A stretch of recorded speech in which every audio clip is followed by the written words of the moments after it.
좀 오래 있다 만날까요?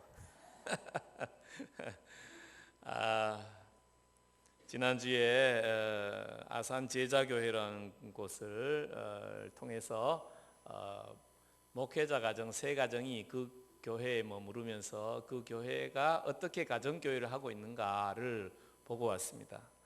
그리고 또 그 교회가 휴스턴 서울교회라고 미국에 있는 가정교회 하는 교회를 모델로 삼아서 자기 교회에 적응한 지 11년 된 교회였고, 지금 잘 되는 교회로 또 그래서 휴스턴 서울교회에서 연수를 하고 있는데 한국에서는 그 교회만 있습니다. 그래서 지금 제가 22기로 참여했었고 보니까 그러니까 66명이 다녀간 거죠. 그러니까 교회로 보면 33교회가 거기 참여하고 갔었고, 이제 제도 갔다 왔는데 가정교회, 성경적인 교회니까 열매가 있더라는 것이죠. 우리 교회도 가정교회를 7년 9개월 했습니다. 우리 교회 가정교회와 그 교회의 가정교회의 차이가 무엇인가, 또 이런 것들을 제가 좀 살피고 보고 배웠는데, 특별히 오늘 우리 아동부 아이들이 예배를 찬양 인도만 하고 사라졌는데, 그 교회는 아이들이 여기 계속 앉아 있어요. 그렇다고 어른들이 신경 쓰지도 않고 어른들을 방해하지도 않고.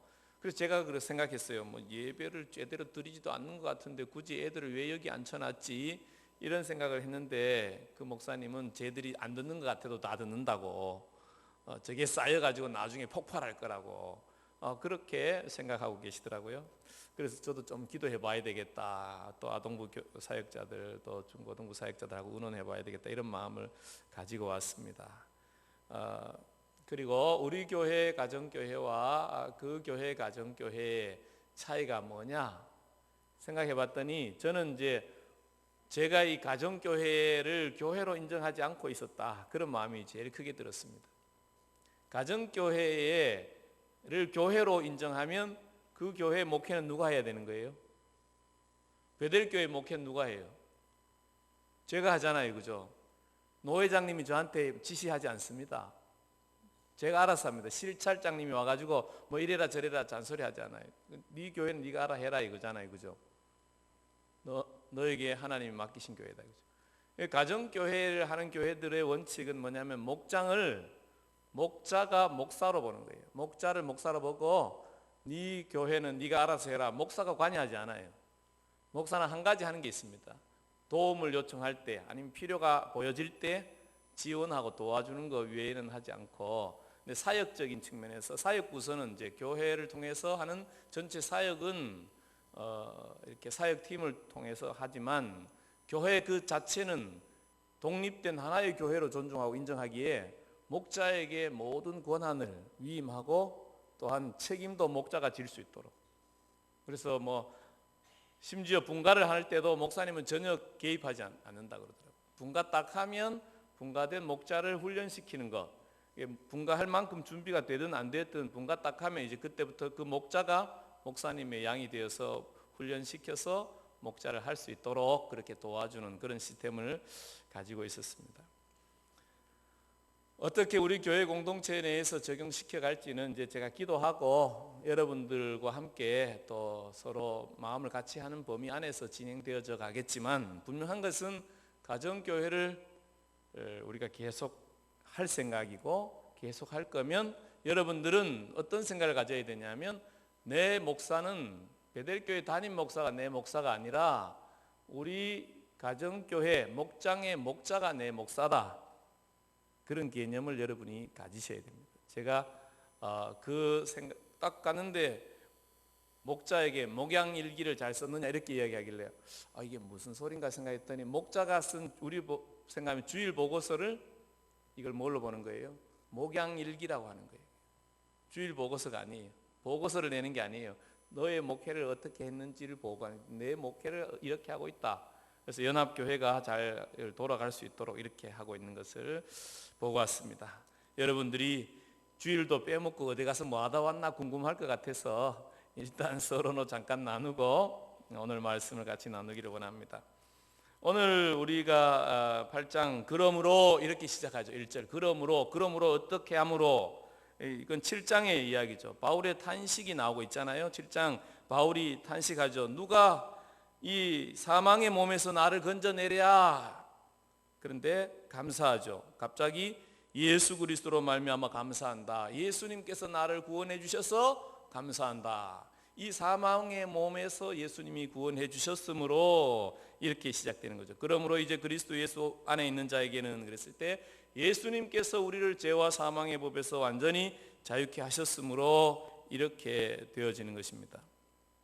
우리 하나님의 사람들은 감사하며 살아야 되는데 뭘 감사할 것이냐? 가장 첫 번째로는 뭐냐 하면 우리가 하나님 안에서 내가 이렇게 살면 되고 이렇게 살면 안 된다는 것을 성경적인 기준과 법칙을 가지게 된 것을 감사해야 될 것입니다.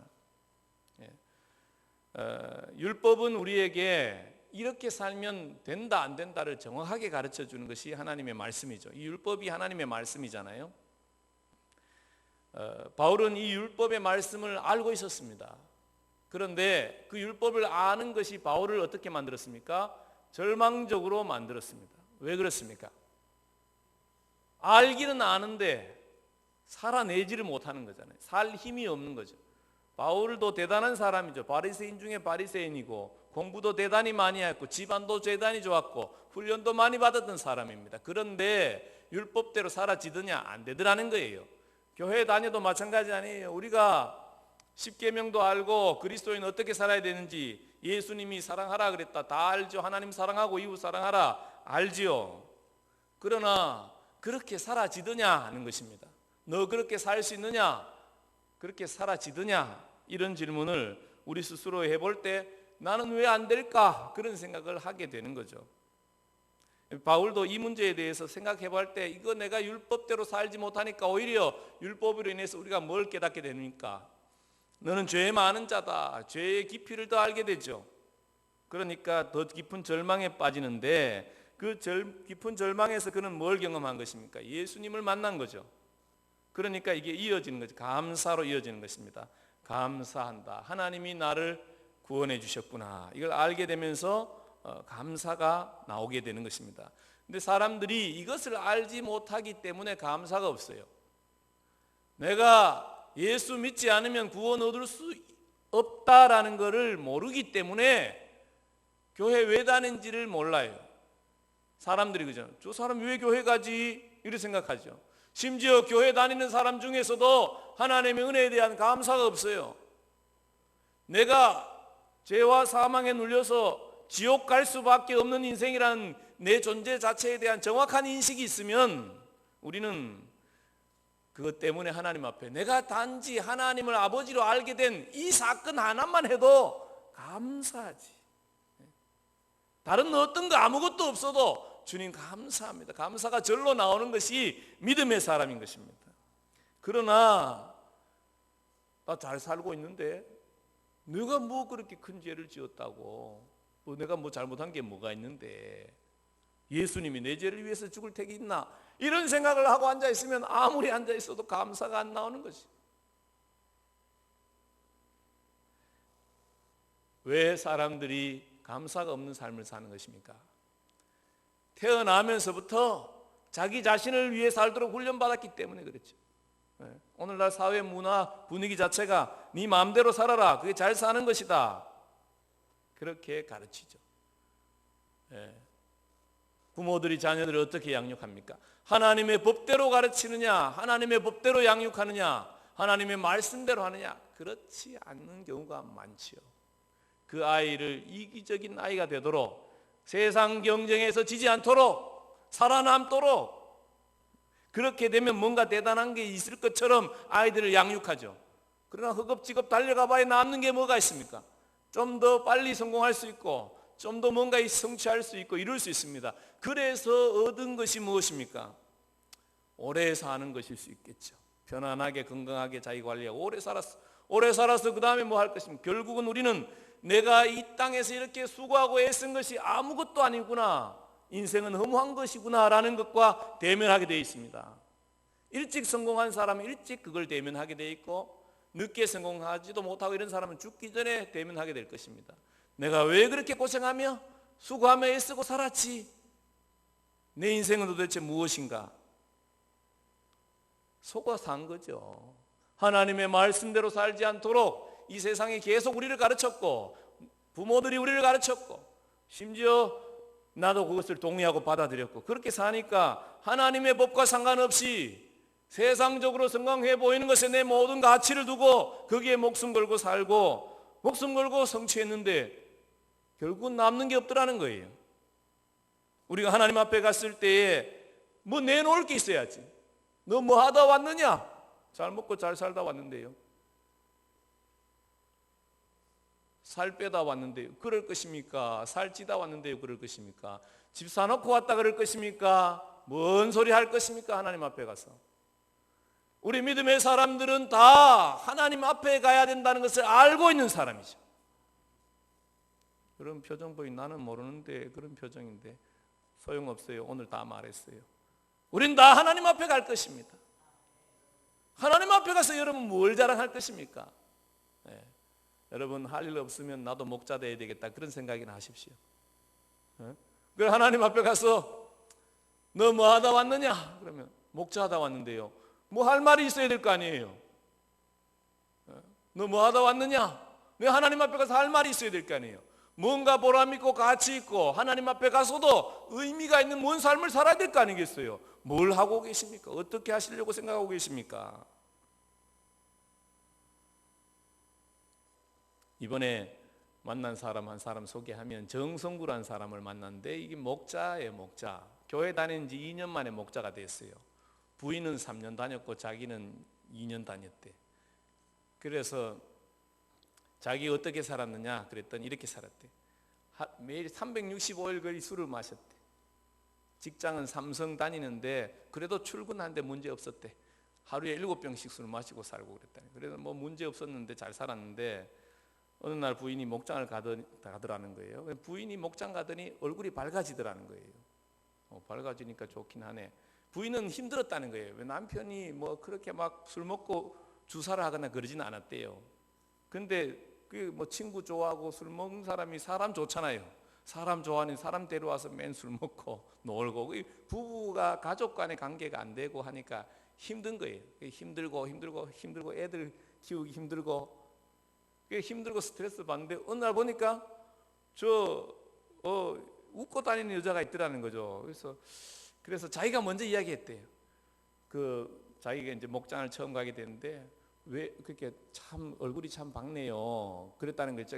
왜 같은 아파트에 쓰레기 버리러 갔다가 얼굴이 참 밝네요. 자기는 힘들어 죽겠는데 맨날 웃고 다니는 사람이 있던 거죠. 그래서 얼굴이 참 밝네요. 그게 이제 만난 목녀죠. 목녀는 옳거니 이것이 VIP구나. 그래 뭐 이렇게 이렇게 나는 예수 믿는 사람인데 목장에 한번 와 보시라고 밥 먹으러 한번 오시라고 그랬더니 뭐 밥 먹으러 가지요. 이래 가지고 이제 목장에 온 거예요.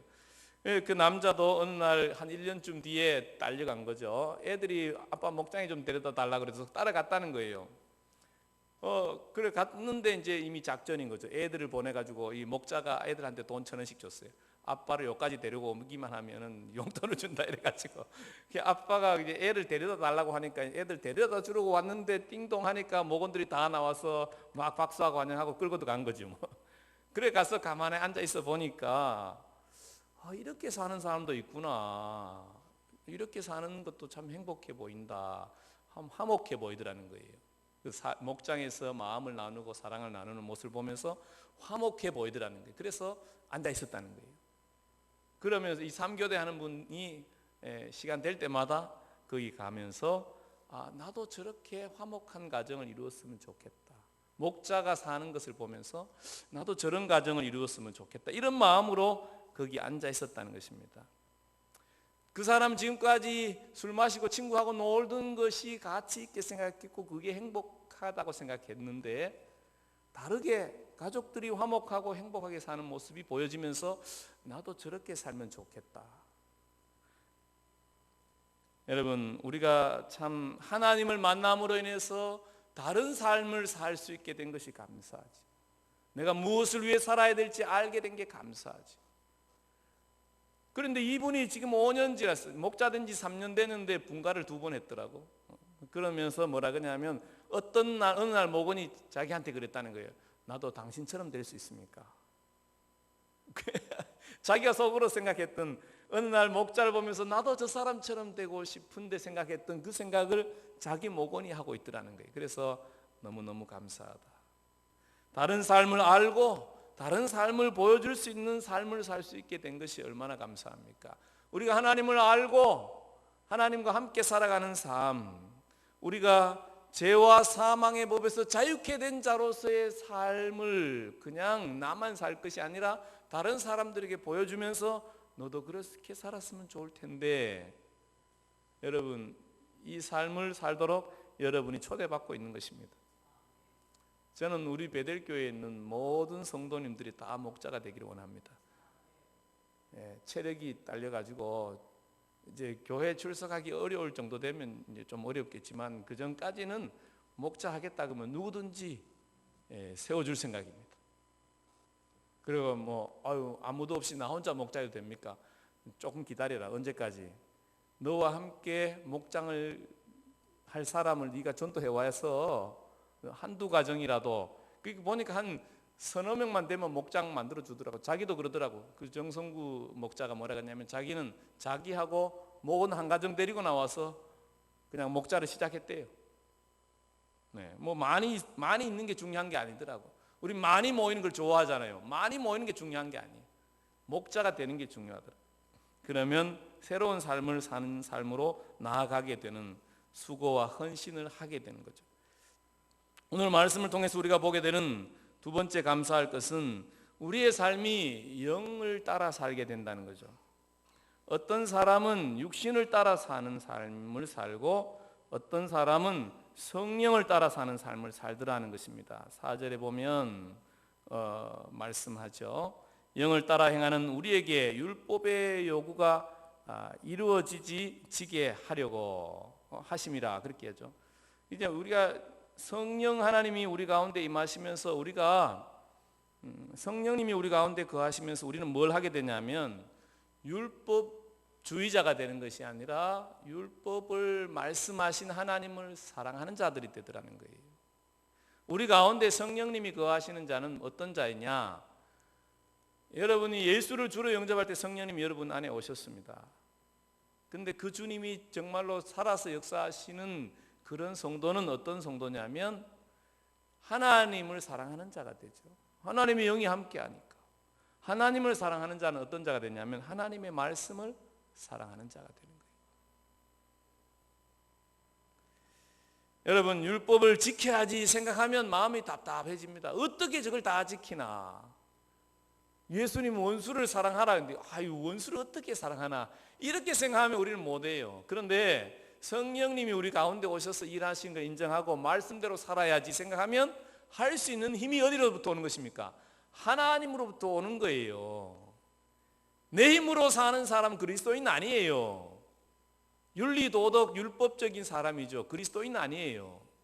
그리스도인은 어떻게 사는 사람입니까?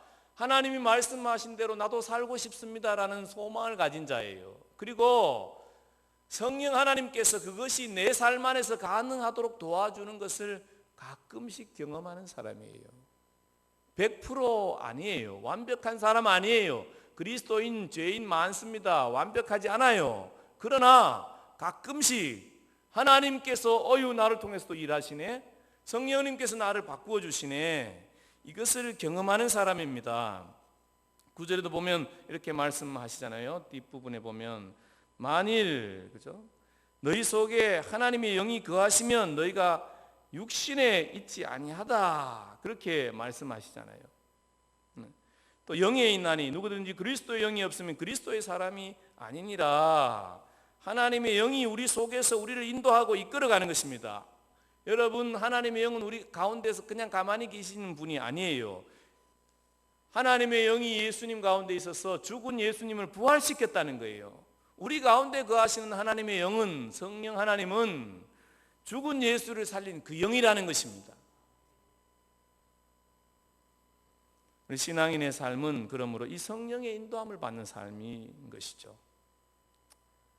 어릴 때 여러분 슈퍼맨 놀이 많이 했죠? 슈퍼맨 못 보셨습니까? 책보자기 목에 달고 슈퍼맨하고 뭐 여러분도 많이 뛰어다니고 막 했잖아요. 무슨 담 같은 데서 뛰어내리고 막 그런 것도 하셨죠. 문제는 높은 곳에서 뛰어내리면 위험해. 왜? 이게 슈퍼맨이 아니거든요.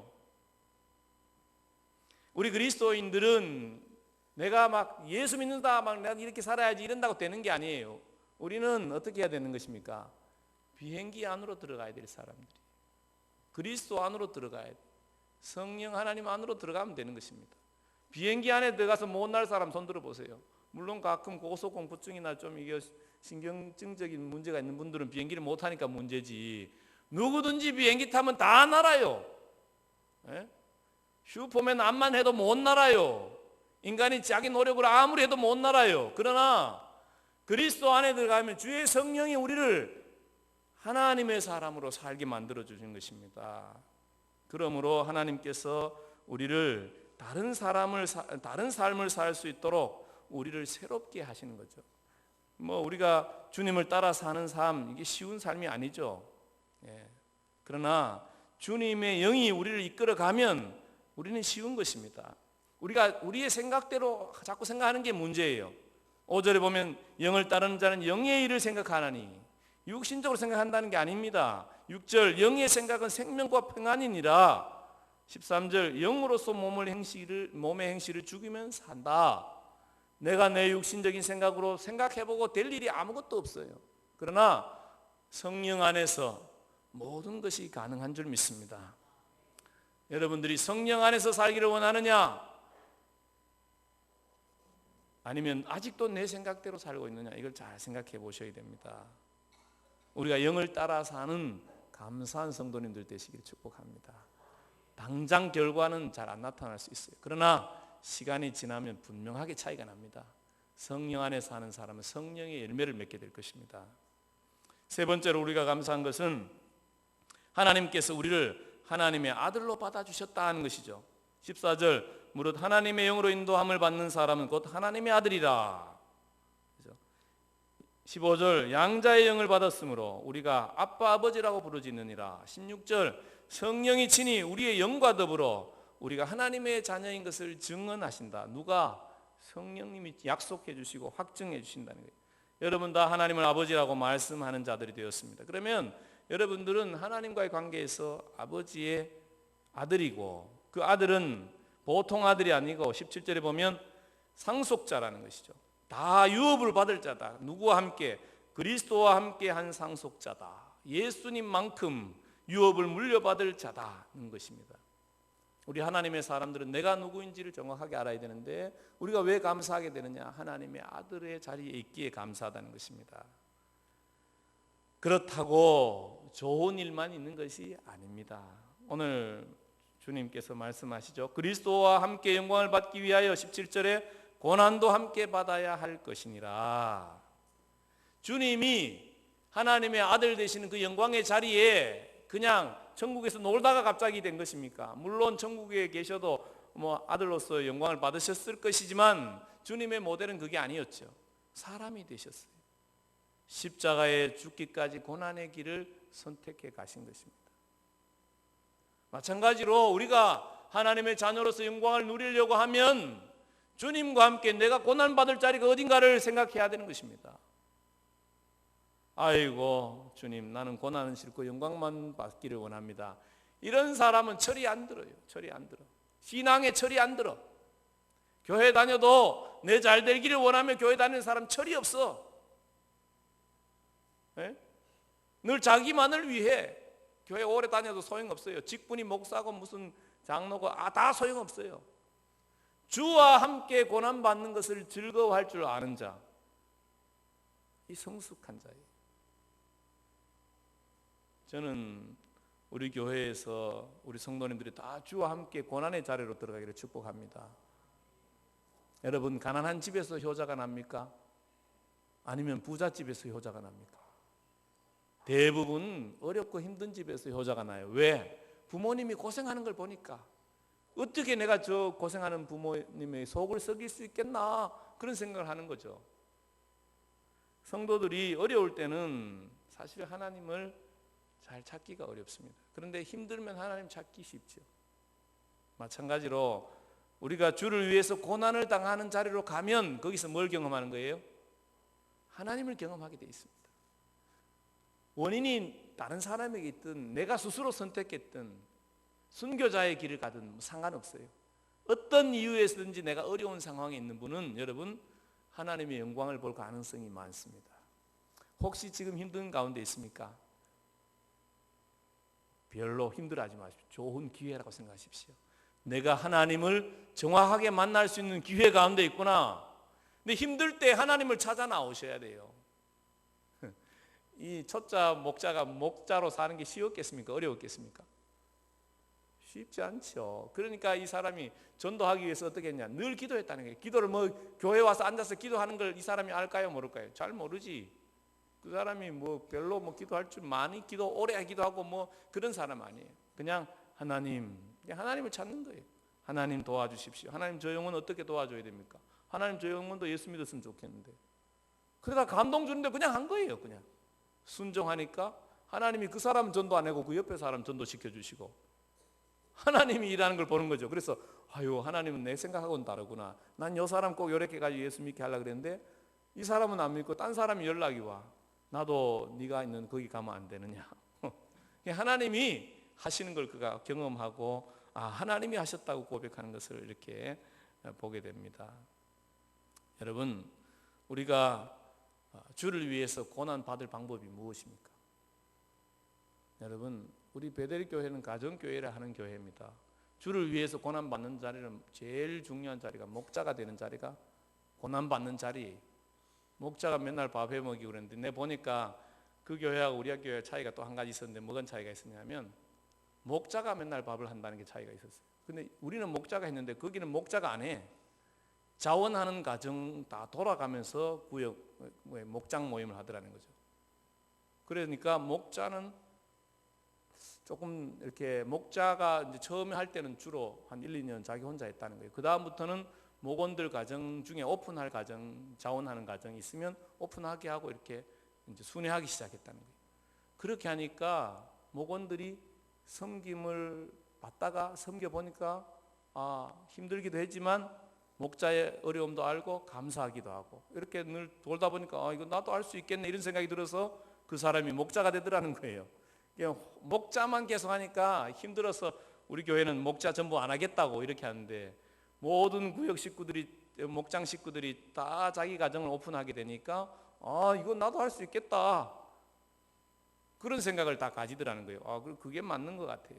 그래서 어느 땐가 여러분 목장들도 오픈을 가정에서 근데 뭐 식당에서 이런 거 말고 가정에서 오픈할 가정들 중심으로 오픈해서 하면 좋겠다 이런 생각을 했습니다. 우리가 VIP주의를 하는데 이제 올해까지만 VIP주의를 할 생각입니다. VIP 정해놓고 기도하려고 목장 VIP 정해지면 올리려고 그러니까 아무도 안 올려. 한 명 딱 올렸어. 김명수. 그래서 이분만 위해서 기도하면 되나 이렇게 하다가 이게 이런 게 할 게 아니구나. 아직 때가 준비 안 됐는데 강제로 데리고오는 것도 그렇고 목장으로 오지도 않은 사람이 VIP 주일에 와서 남는 사람이 거의 없더라는 거예요. 그렇게 남지 않을 일을 자꾸 할 필요가 없겠구나. 목장을 통해서 복음을 증거하게 하고 또 목장 전도 쉽잖아요. 어렵게 느껴지죠. 문제는 뭐예요? 예수 믿는 사람 이름을 여러분 노트에 다 쓰는 게 중요해요. 예수 안 믿는 사람 예수 안 믿는 사람 이름을 써놓고 그냥 이름을 불러. 그게 VIP의 시작이고 VIP가 있어야 VIP를 섬길 거 아니에요.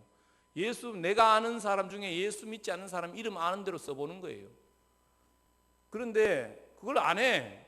그러면은 주님은 십자가에서 구원하기 위해서 죽은 영혼을 위해서 나는 아무것도 안 하겠다는 거잖아요. 그래서는 될 일이 아니에요. 사돈의 8촌까지 옆집 사람부터 시작해서 반경 내에 예수 안 믿는 사람 이름을 써야 돼. 이름을 모르면 어떻게 해야 되겠어요?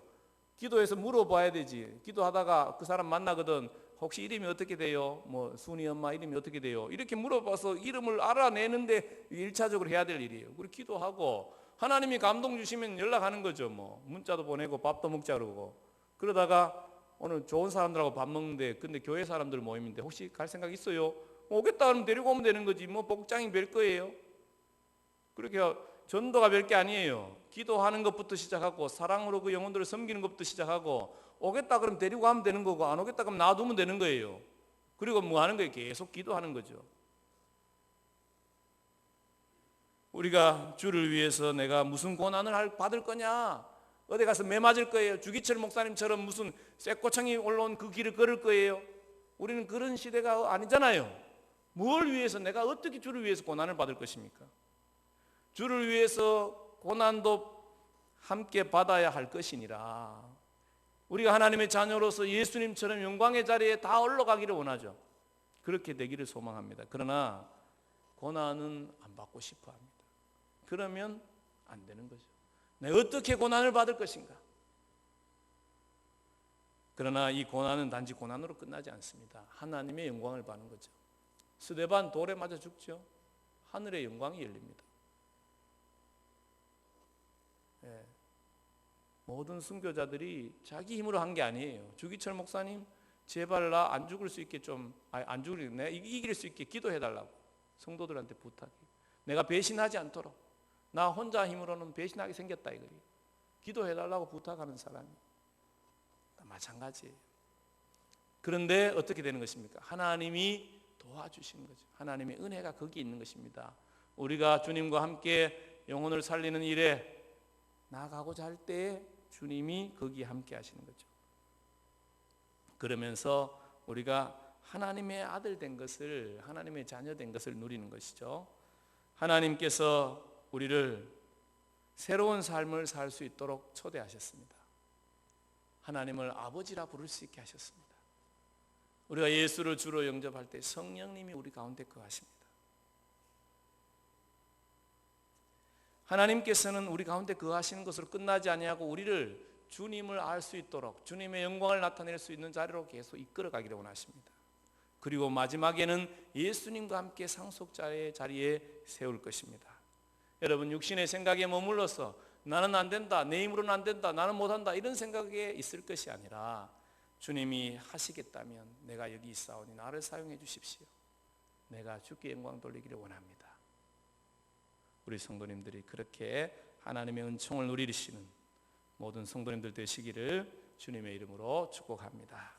기도하겠습니다. 하나님, 오늘 주님께서 우리를 성령 안에서 하나님의 아들, 딸로 살 수 있는 길을 열어주셨다는 것을 말씀을 통해서 다시 한번 봅니다. 오늘 이 자리에 참여한 우리 모든 성도님들 가운데 예수 그리스도를 주로 영접한 자로서 주님과 동행하며 살기에 도와주시옵소서. 주를 위해서 성령의 인도하심에 내가 더 민감하게 순종하고 주님이 가신 그 십자가의 길을 나도 고난을 마다하지 않고 감당하여 더 아름답게 주님의 영광을 경험하며 또 주님의 영광을 나타내며 하나님께 영광 돌리는 우리 모든 성도님들의 삶이 될 수 있도록 은혜 베풀어 주시옵소서. 예수님 이름으로 기도합니다. 아멘.